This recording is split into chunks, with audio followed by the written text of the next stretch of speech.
this man, Dr. Joseph Pompey, who's got a thing about annoying people with sound. Hey, you. Ma'am, please wake up. No sleeping in the library. Most people of his age don't know much about sound. The most antisocial they can get is turning their car's hi-fi up in a quiet neighborhood. But Dr. Pompey has studied sound for so long he's got letters after his name, and he came up with something a bit better. That's not a speaker system. Now this is a speaker system. The whole idea of his sound spotlight system is to make sure that only one person can hear him, even though they're 20 meters away. Hey, you there. You on the laptop. Are you downloading illegal files to the library network? I hope not. Hey, you there, studying. Miss, can you hear me? I think it's time for a break. Hey, you. Looking at CDs. We're watching. Taking the mickey out of innocent readers might seem a bit childish, but there's a reason why Dr. Pompey comes here to test his kit. A library is about the most sensitive area you can think of for background noise and generating sound that people don't want to hear. But with the audio spotlight, we can deliver sound specifically directly to people within the library without bothering the other people that are reading quietly. One of the things is we can bring in a couple of Latin dancers, send them some hot salsa music. They can dance all they like in the middle of the library to all the music that they want without bothering the other people nearby who want to sit, read, or work quietly.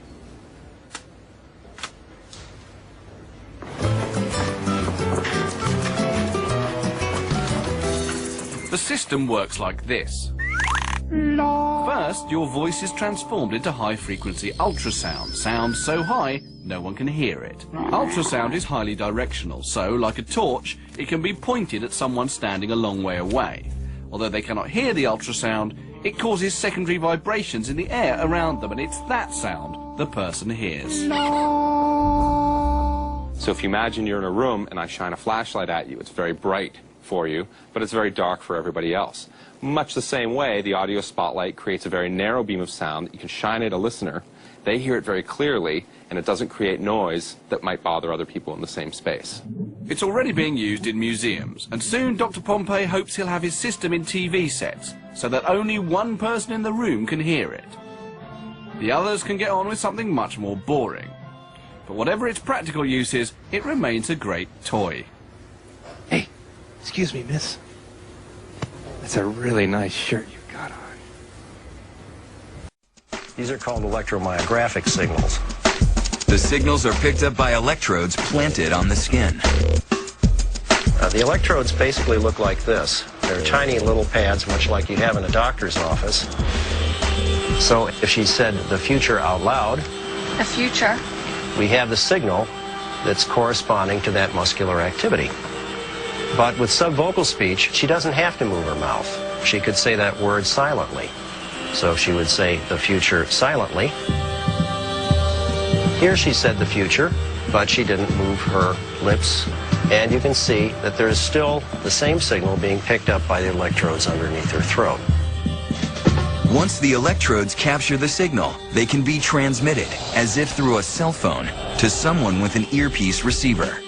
So the newer sensors are the size of a dime, and they're going to continue to get smaller in the not very distant future. In Chicago, Illinois, a world authority on microwave hearing shows how it could work. I'm hearing a microwave pulse like a click. Now it sounds like a chirp with a tonal quality to it. Professor James Lynn is hearing sounds that aren't there, but he's not crazy.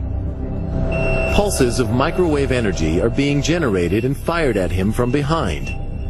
Microwaves can be heard depending on the individual, depending on the hearing acuity of the individual. Individuals with a fairly normal hearing can hear microwaves at quite a low level.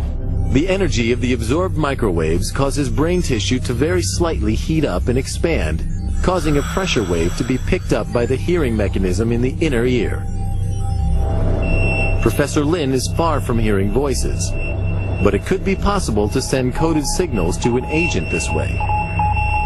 Brain is an electrical organ.